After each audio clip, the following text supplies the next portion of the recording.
Um,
Eddie, Hey, Ben, how are you? I'm good. You can hear me, it sounds like. Yes, Good, yes. good.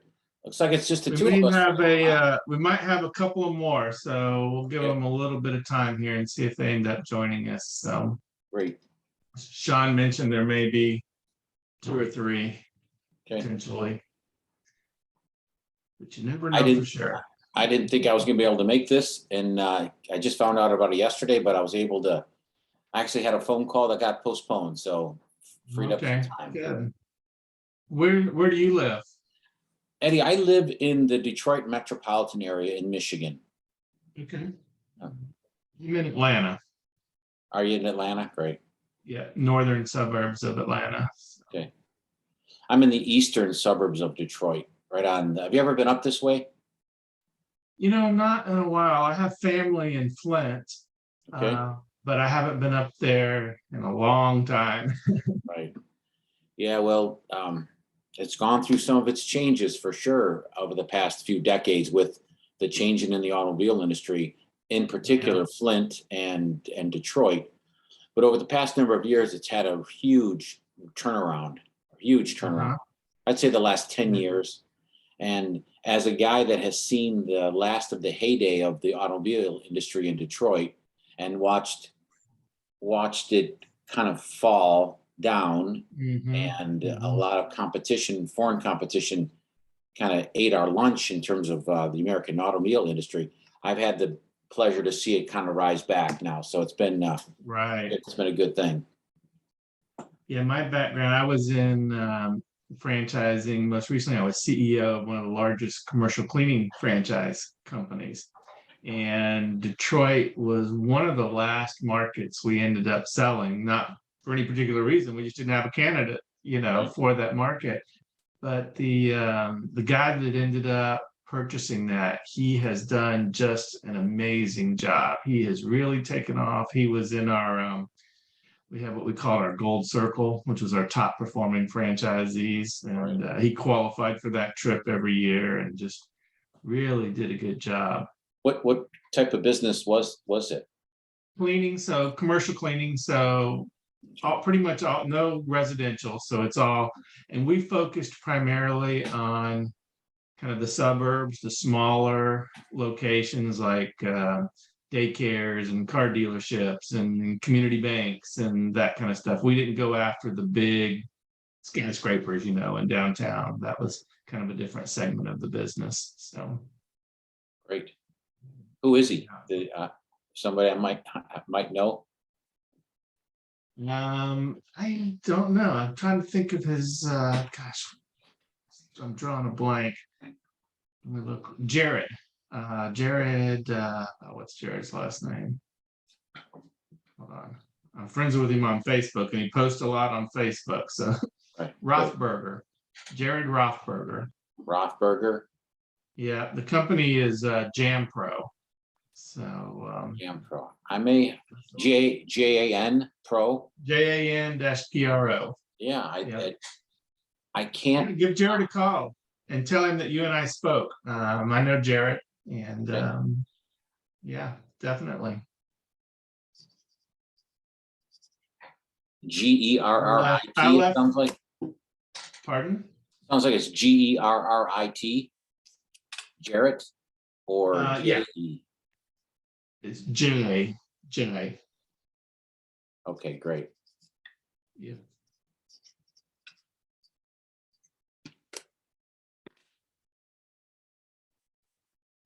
Guess we'll wait a few more minutes.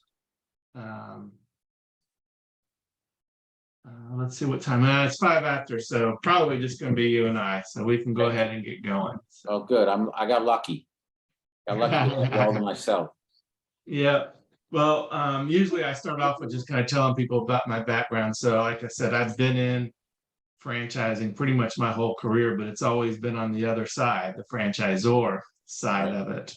And I was with Arby's for 16 years, and then I was also with a fitness franchise for a while.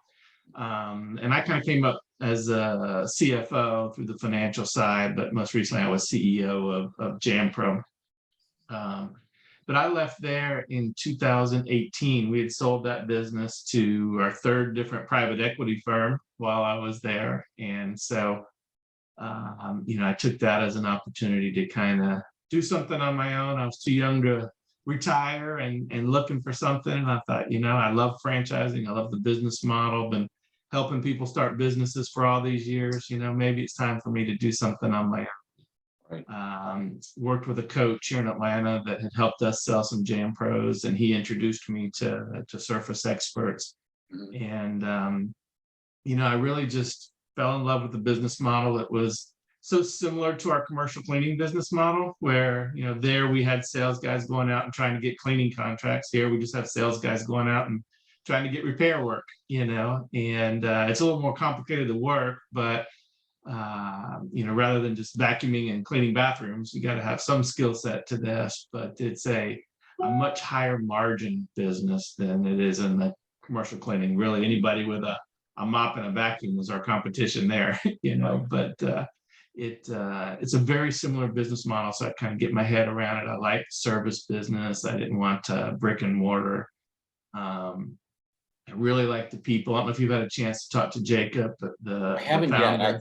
My contact Okay. has mostly been with Sean, and I'm scheduled to speak with Dennis on Friday. Dennis.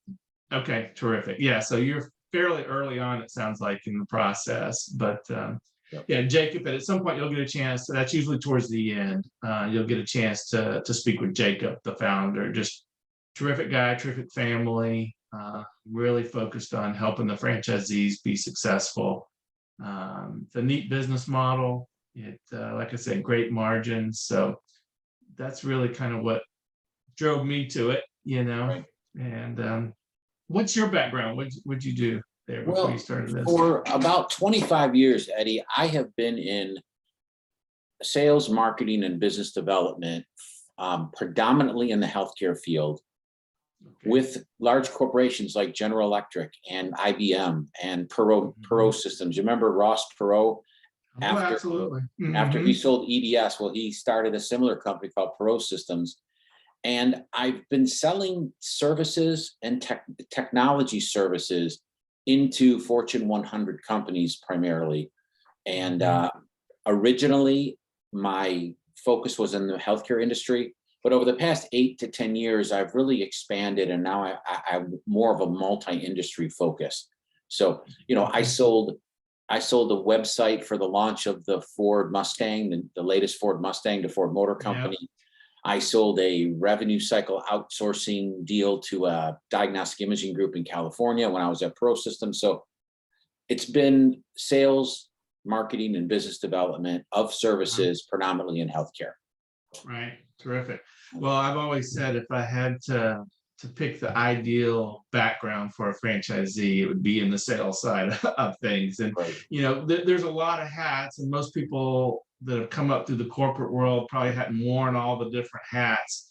But the one thing that, if you've got sales cures a lot of things, and if you go out there and sell, you can overcome a lot of the other issues. And if you can't, you really can't overcome them. So Well, it's been my profession. It's been what I've been successful at, and it's what I think I'm pretty good at. And on top of that, Eddie, I think I've got a great network that I've established over 25 years. yeah, I was born and raised here. I live probably 2 miles from the house I grew up in, and through that, I've been able to develop. And as my peers, well, we got older and in bigger positions, and as I develop relationships with other people, those are the things that I'm looking at, particularly with service experts. If I could go to, I know a lot of people that have apartment buildings. I mean, oh wow, multiple apartment buildings that own it and that run them. I know a lot of property managers. I have good relationships with contractors and builders.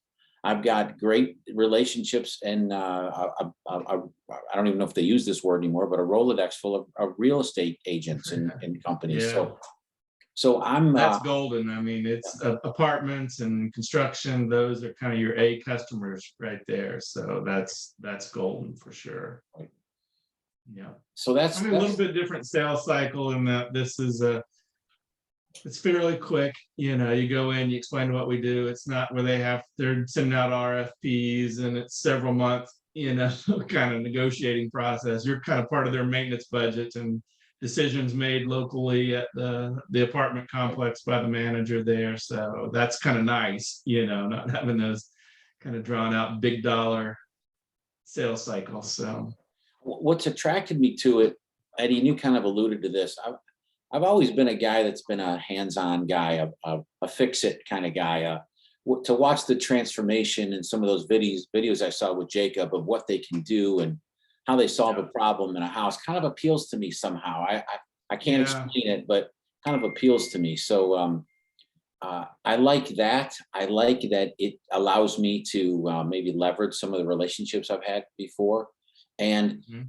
although I haven't got my head around this yet, I like that it may put me in a position to make meet some of my financial goals. So those are the things that really attract me to it. Yeah. Well, terrific. Well, what questions you got? Really kind of just open it up to you and spend the time answering whatever questions you got. I'm sure it's a million at this stage, but Yeah, there are that's a okay. lot. I poured through the franchise disclosure document, but some Yeah. more practical questions like, do you have a normal size territory, or do you have like a double size, or I think their minimum is 325,000. right? Mine is right at 500,000. Great. So I bought a little bit extra, and I think that's probably about average, to be honest, in the system. Most people I talk to seem to be getting around that 500,000 ish. Okay, good. Yeah, because when I look at the market and I haven't done any real analysis or any, other than looking at a map, to know where the apartment buildings are, to know where the customers are, where the hotel rooms are, or where the different places are, I think would be important. And hopefully I'm able to kind of gerrymander a territory like that. Yeah, one of the steps in the process is you'll have a mapping call with Jeff, and he's got a software, and he'll do a screen share, and you can go through, and he'll have a kind of a tentative territory built. Right. But you can, add this zip code, take that zip code off, and kind of play with it a little bit. Okay. I don't know. I'm sure there's probably in Detroit, there's multiple territories. That will be the only thing is they can't just pick and choose different zip codes and leave holes. Right. But that'll be part of the process. And when you do that, it has a lot of information as far as population, number of multifamily homes in that territory, number of business establishments. So there's some metrics that will come up as you pick and choose those different zip codes. So okay. Well, my questions are going to be really random, Eddie. One of them is, Sure. I think about a ramp up. I think about the investment period, and then I figure about the break even period, and then I figure when I'm in a position to start to make a profit. What does that typically look like? And Eddie, no one has yet done this to me, but or painted the rosiest picture, because I've been in a lot of sales jobs where you accept a job and they say, listen, you're going to make $500,000 this year and you're going to make a commission. And you kind of go into that with that taste in your mouth. And oftentimes you either way exceed it, or most of the times it's not even close. So what is a realistic? Yeah, I'll share with you my experience. And just so you know, like Sean and Dennis and Jacob and all of them, they're limited in what they can share. And the only thing they can share is what's in the FDD. Right. That's kind of the rules on selling franchise. But franchisees like me, we're free to share whatever we want to share. You know, Right. I'm not bound by those same rules. So for me, I started in September of 2019. I was at break even in January, so 4 months. I hit break even. What's a little unusual about me is that was January of 2020, and then the world shut down in March of 2020. So Right. I ran into the COVID shutdown. Yep. 6 months into opening up. And so things slowed down for about 6 months. But then probably September of 2020 is when things started picking back up. And I started making some money. So, Okay. and right now I have 4 technicians. I'm about to make an offer to somebody for my 5th technician. So it's just really been growing. And I would say in the system, people, I think like the 3rd or 4th franchisee. I think in general, I mean, obviously it's really specific to the people running it, to be honest with you, more so than anything. It's the people that matter the most.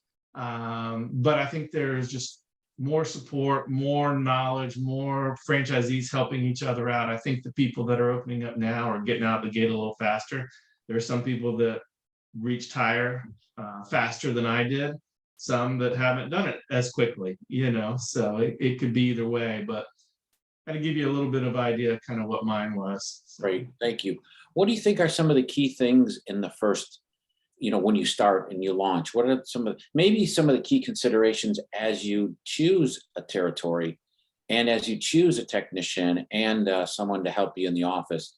What are some of those key things? Yeah, I mean, the territory, obviously, you've got to have the multifamily. When you go through that mapping, they've got minimums in there, and I think as long as you at least hit the minimums, you're good. But you want those multifamily homes. The apartments are your A customers. And there's lots of other customers as well. We do with, I don't know, a lot of different industries, but apartments is our A customer. So to me, it's less about the territory and it's all about the people. And so the number, if you're going to do sales, and it kind of depends on what role, and a lot of owners do sales, especially with your background. I would assume that's kind of what you're thinking is get out and be active in the sales side. So you want to find as best you can a good tech. And I would try to get to that 2nd and that 3rd tech as quickly as possible. Because I've been fortunate. My first tech is still with me for 3 years now. But other people have gone through techs before they find them. And if you've only got one tech and you lose that person, you're in trouble. Yeah. Right. Unless you want to go out and do all the repairs. So my advice would be get to that 2nd tech, get to that 3rd tech as quickly as you can. Obviously, you need to ramp up the sales side to keep them busy, Right. But definitely that 2nd tech is key. I would imagine the tech profile is a little art and science, because they look to be kind of creative when I saw, where they had to match things and how they had to tap into their right brain to try to make things look good. I would imagine that would be a little art involved. Yeah, it's, the profile, there's a lot of different profiles in the system. I know one guy in Florida, I think his main tech was a tattoo artist. I think the guy in San Diego has all female techs. Right. I happen to have all male techs, just I haven't really had any females apply. Yeah. What I look for is, number one, fit. Do I like them? Do I feel like they're going to be a good fit, for the culture we're trying to build here? That's first and foremost. Are they used to working with their hands? Are they doing something where they're working with their hands? They don't nobody's going to come with experience in what we do, because it just doesn't exist out there. But have they worked? My guys have been cabinet industry. One was a maintenance guy in an apartment complex. One was a young guy whose dad had a remodeling business and he worked with his dad, so just things like that. They've been out working with their hands. I think that's key. And obviously they can't be colorblind, because there is a lot of Right. color matching. Yeah. The repairs, they work terrific. One, you mentioned the videos, and they really do work terrific. Our customers love the work that we provide. And it's not overly complicated, but it does take some practice to get good at it. So one of the good and bad things is when you first start, you don't have a lot of business. That's not so good.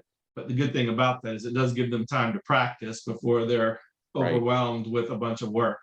True. They probably couldn't handle it anyway. Right. So, True.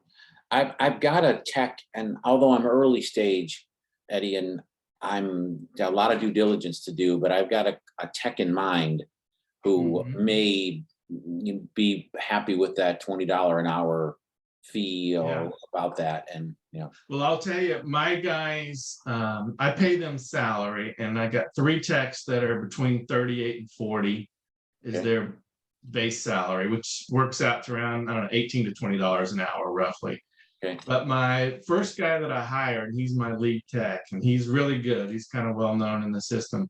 But I started out paying him 60, just because he was an older guy, came from the cabinet industry, had a lot of experience, and he's been worth every penny of it. I'm so glad I paid extra to bring somebody in Good. that was high quality at the beginning, because he's been huge. And he's the guy still with you after. He's the guy that's still with me. Yeah. Great. Good. Yeah. Great insight. How long do you think, I'm not asking you anything too personal, I hope. How long do you think, I know you went through the 4 months, and then COVID is kind of an anomaly that happens. Right. But, is it possible to get to an income? I know there's a lot of expenses that come out of gross revenue. You got to pay your people and whatever else you do. But is there a path to 150, 200,000 a year for an owner? Yeah. Absolutely. No question about it. Okay. No question in my mind. Okay. I wouldn't be doing this if there wasn't. Yeah. I And, mean, and me neither, Eddie. My, go ahead. You're gonna. yeah, I mean, I will be 6 figures this year. Okay. And I'm sure, I know Anne Marie, who has Denver, she's the highest billing office. I'm sure they're doing really well. So there's no question. I've had a lot of growth and a lot of expansion this year, and not only my margins are around 30%, to give you an idea. Now, it's not going to be that at the beginning, because you got a lot of fixed cost and payroll and stuff. But once you kind of start building your business and you start adding techs, and that's really the key, is how many techs can you keep busy? Yeah. Because just candidly, my positions that I've had as a senior level sales exec are a base salary of 160 to 175. That's just the salary, and then the commissions are after that. So I would only be interested in something that there is a stair step to get there or more. And you think there is? Yeah. No doubt about it. Okay. There's people there. Okay. Good. So I'm it's an early system, like I said, they just started franchising 3 years ago, and really had a year of COVID in there that kind of slowed things down. So do you think the fact that you got in, quote, on the ground floor, that you really opened up an opportunity for yourself in North Atlanta or North Fulton? Because I'm kind of looking at this as it's not here in Michigan. There's one potential franchise going up in Grand Rapids, which is on the west side of the state. And then there's the Detroit area. And, I'm thinking to myself, boy, if I have some good luck with, 350 to 500,000, people in it, and maybe I can expand. Yeah, that's definitely a possibility. And in fact, here in Atlanta, there's 4 other Surface Experts franchises in the Atlanta area. Right. So there's 5 of us here.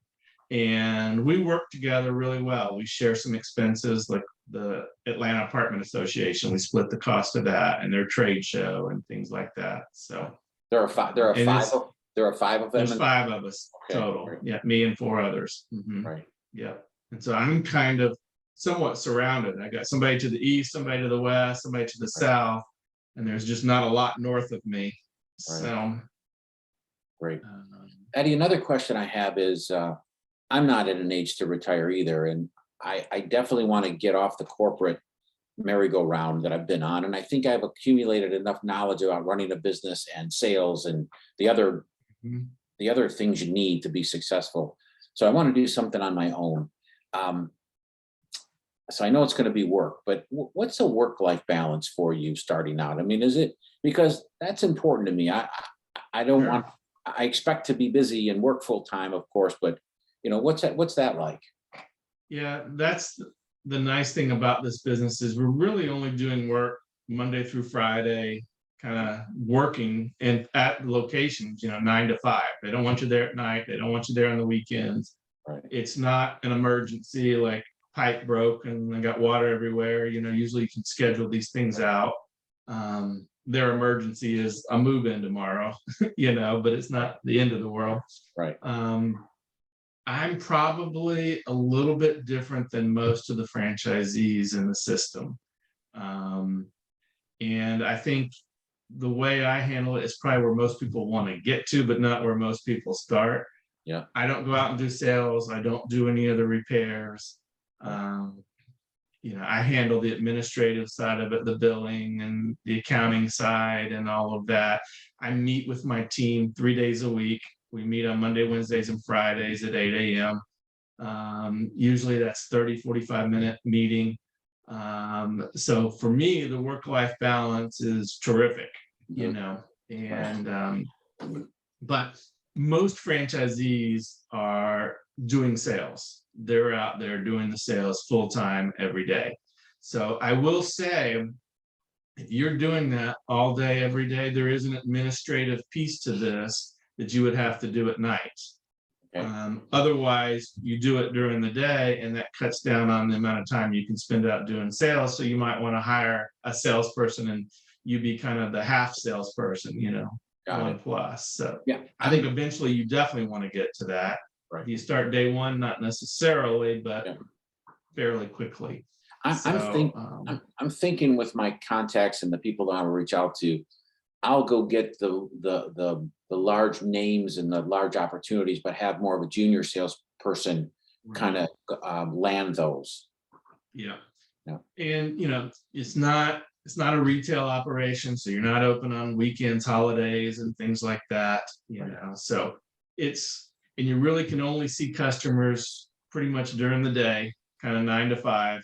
Right. So the only thing you would be doing outside of that would be administrative stuff, and that's really sending out invoices, compliance. I don't know if you've heard much about the compliance process, but that's, especially early on, that's probably one of the things I didn't appreciate as much up front, is in order to work, a lot of these apartments are owned by big property management companies. And in order to do work for them, you have to be an approved vendor. So there's a compliance process that goes into that. And it's basically getting them your certificate of insurance, signing their agreement, giving them a W-9.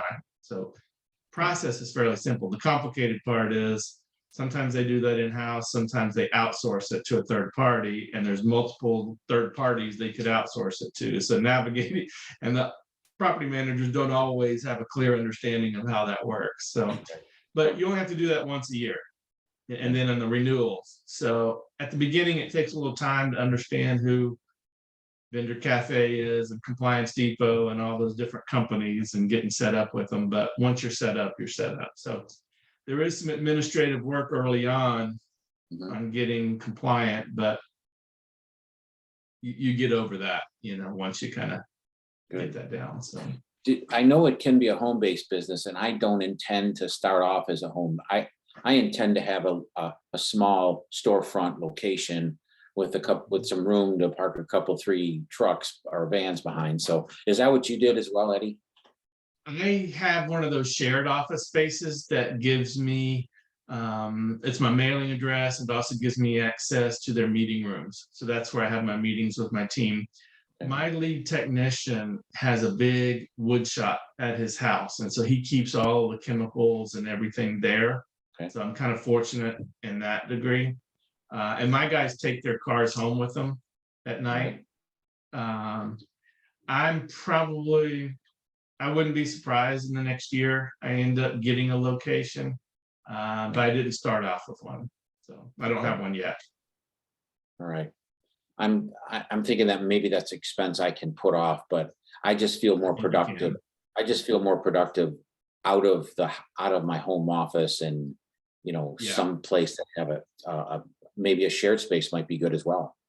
Yeah, Right. yeah, that's what I do is, and you can get an office at this shared space. I haven't because I have a home office I work out of, but you can get an office there. It gives me meeting room space. You just got to have a place to meet with your team, store your chemical. And it's when I say store your chemical, it's not a lot. It's like one shelf full of stuff, Right. But you may or may not want to store that in your garage or whatever. That's kind of you. So a lot Eddie, of is there people are. anything, right? Is there anything you'd do differently, or you based upon what you learned in hindsight, you do, no? No, the one thing I mentioned earlier that I just didn't appreciate, some people have told me about, was the figuring out the compliance piece, but there's nothing really anything to do differently there. It was just something I had to figure out. I would definitely just knowing how some of the other franchisees, just finding techs is a key. Again, I was pretty fortunate there. I always tell people it's a pretty straightforward business model. You're going out meeting with people, trying to do the repairs. You got technicians doing the repairs. You got maybe a sales guy doing that. Once you go through this process, you can feel pretty comfortable that you understand the business model. There's no gotchas once you get in, or boy, I wish I'd have known that kind of things. It's pretty simple, straightforward business. I'm not saying it's easy. It's not necessarily, that you have to find people and manage people and do sales, and you still have to do all that stuff. But it's not I don't understand it or I didn't understand it kind of thing, Right. and whether or not that's the right thing for you, so. But it sounds like from the sales background and the contacts you've got, that sounds like a really nice fit. A good start. Yeah, I have to tell you, I was reached out to by a company called Entrepreneur Source, Mhm. and they Familiar with them. connect. Yeah, I spent some time. I had never responded to those emails and LinkedIn requests before, but I responded to a guy named Dan Volker, and went through a couple of meetings where he looked at my background, my profile, what my interests are, and he suggested 3 potential franchisees to pursue. And of the 3, I have an affinity toward surface experts. I just like a lot of it about, as I mentioned earlier in the call, I just have more of an affinity to it. So Right. I'm continuing, and even more so after talking to you, Eddie. I'm getting comfortable with what the picture is. Right. And I will say the customers, it's a service they need. There's no question they need it.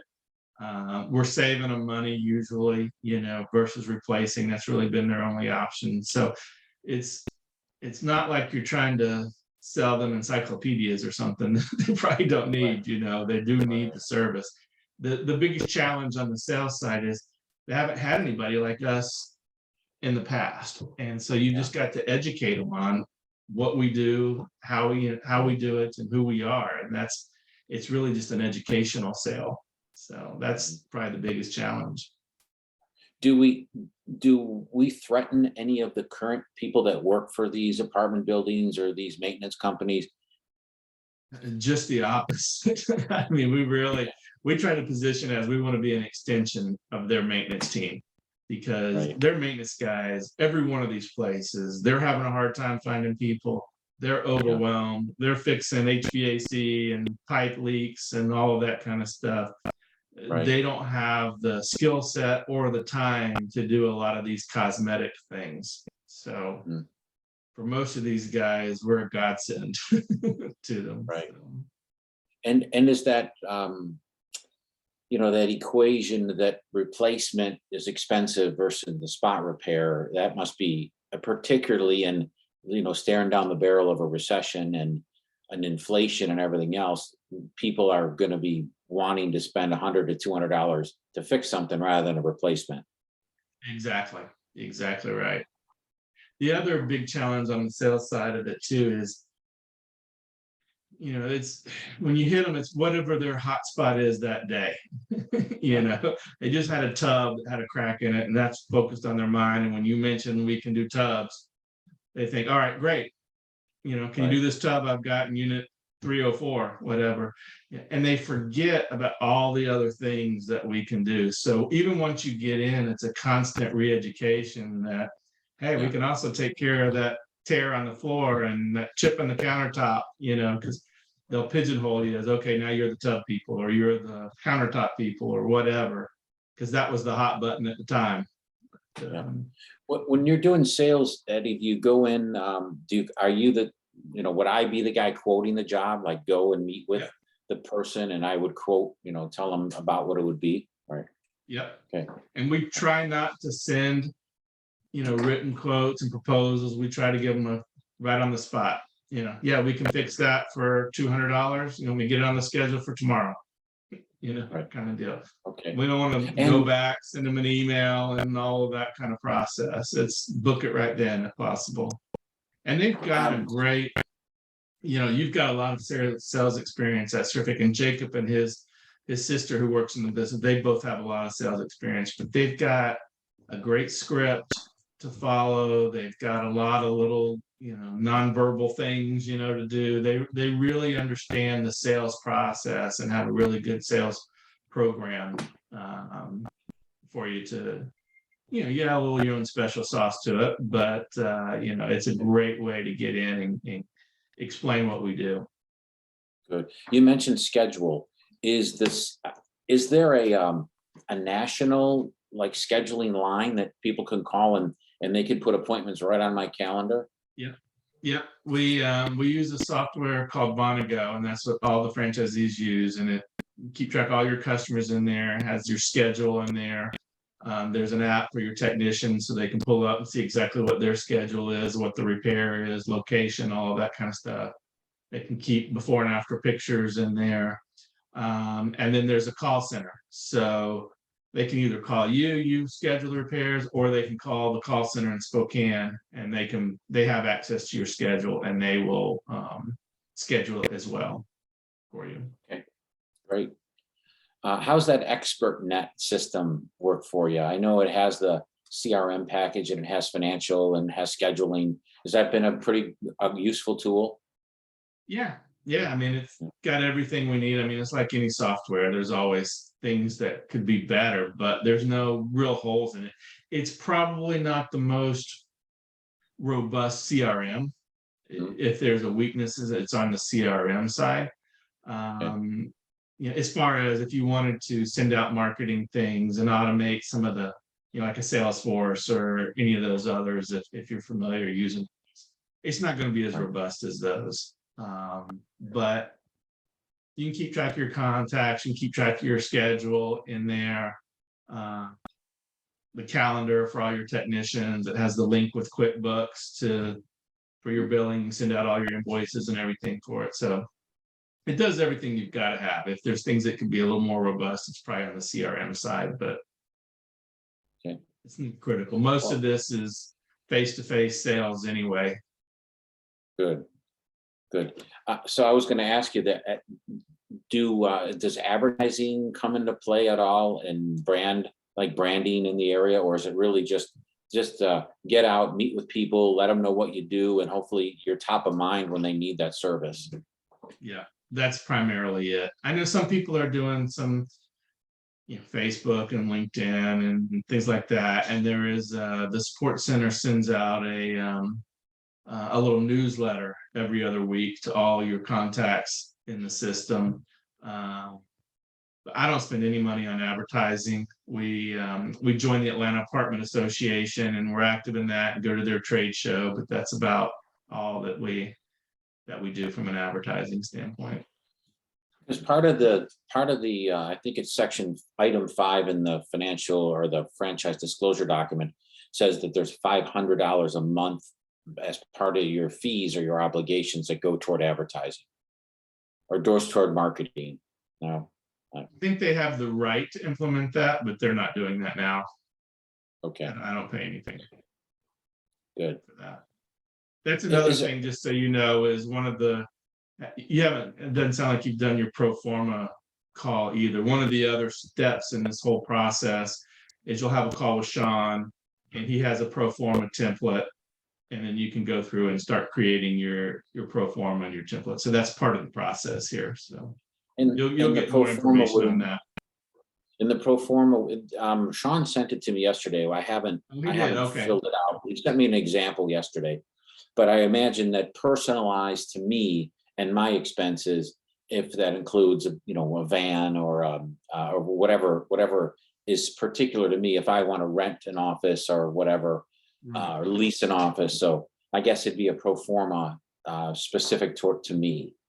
Exactly. That's right. You put in your numbers. He's got the template, but you put in your numbers on what you want to do. And the reality is the expense side is pretty straightforward. I mean, there's not that many expenses in this. You've got, a few percent for supplies, you got your payroll, you got insurance, you got your royalties. I mean, that's the big stuff. Everything else is relatively small. The key assumption there is how quickly are you going to ramp up the sales side of it. So Right. Good. Well, if that's a key component and before I make a decision about this or move forward, I am going to meet with some of these people I know that are own massive number of apartment buildings or that are real estate agents or that are builders and contractors. And I want to ask them, does this sound like something would be of value to you? Is this something you would use? And if I move forward with this, can I come to you and get in touch with your engineers and your maintenance people? right. Yeah. Definitely. I mean, I'd be shocked if they said no. I think they're going to be Good. excited to hear it. So to be honest. That's great. That's good. Is there anything negative, Eddie? I know, not to put you on the spot, but is there any negatives about, starting the franchise, running it, dealing with the franchisor?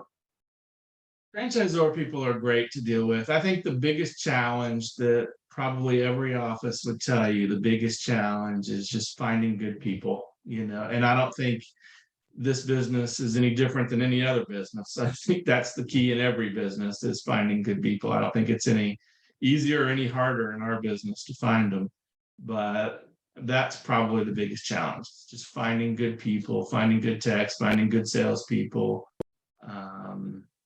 The rest of the business, like I said, it's pretty straightforward. Yeah, no question the service is needed, sales work, it's just getting out there, executing, doing it, and having the Right. people to do it. So Good. Well, that's like the key. anything else, that's the big factor is you can find the right people. And if you That's find right. the right people, it makes everything. It's always that the would number be- one thing. yeah. And I don't Any- care what business any- you're looking at, it's gonna be. Right, you in know? any business. Great. Yeah, Well, Eddie, I went through the financial or the franchise disclosure document, and I wrote a bunch of questions down for Sean and for Dennis. And like I said, my main one is, I'm replacing a particular salary, or I'm looking to move forward in a particular salary. And I'd like to know there's a pretty quick path to 150 to 200,000 as my personal income. And I'm happy to see that that's a possibility. there's no question it's a possibility. How quickly kind of depends on how well you execute on the model. Right. Anne Marie, she probably hit that in year one. She came Right. out of the gate and grew real fast. But it's definitely there. There's plenty of us now who are hitting that area. So it definitely can Right. happen. It's always, because was with Arby's for a long time. And when we would open up an Arby's restaurant, that first month might be the highest sales that we have in the history of that restaurant. Everybody wants to come see the new restaurant that's been built. Right. And you try to hang on from there. Well, here you open up and you've got 0 customers, and then you go try to get one. The next day you add another and then another. So you don't have that much upfront expense. There's no building, no inventory, all that kind of stuff. But your cost is that working capital at the beginning. So just plan on that it's going to take you a few months to kind of get to the break even and then start making some money. But the faster you can bring in that revenue, you can get those techs hired and trained and on board. A lot of it really depends on how well you can execute on it as far as the time period. Eddie, you've been really straightforward with me and open. I really appreciate it. Do you mind if any questions come to mind that I think would be a good Absolutely. potential franchisee that I could reach out to you? Absolutely. Feel free anytime. Okay. I'd love to help What's out. the best way to reach you? What's the best way to reach Eddie? You can, it might be easiest just to email me and we can set up a time. I'll give you my email and my phone. You can really do either. Okay. My email is Eddie C, EDDIE C at surfaceexperts.com. Okay. Did you And get, then my- that's the one I read, you get one email address when you sign up for, that $240 a month fee for the You do expert. pay for emails. There are some like software fees and email fees and stuff like that. It's a couple $100 a month. I don't remember exactly what that is, but Okay. but yeah, all my guys have email addresses and you can do it or not if you want. But and then my cell phone, let me give you that. It's 678 Okay. 525 5599. 5599. Okay. You could Eddie, email me, thank text you. me, and say, yep. Okay. Well, good luck Thank to you very much. Thanks. I'm sure we'll be in contact before I get to a decision point, one way or the other. And I really am grateful for your candor and your openness and your really great insight you've given me into this potential opportunity for me. I'm pretty excited about it. Well, good. Happy to help, and good luck to you. Like I said, feel comfortable that you're probably going to have a good understanding of it. It's just a decision. Is it the right thing for you? So. Yeah. Good. Eddie, thanks so right. much. I appreciate it. All Thanks right, for your take time. care. All right. Bye-bye.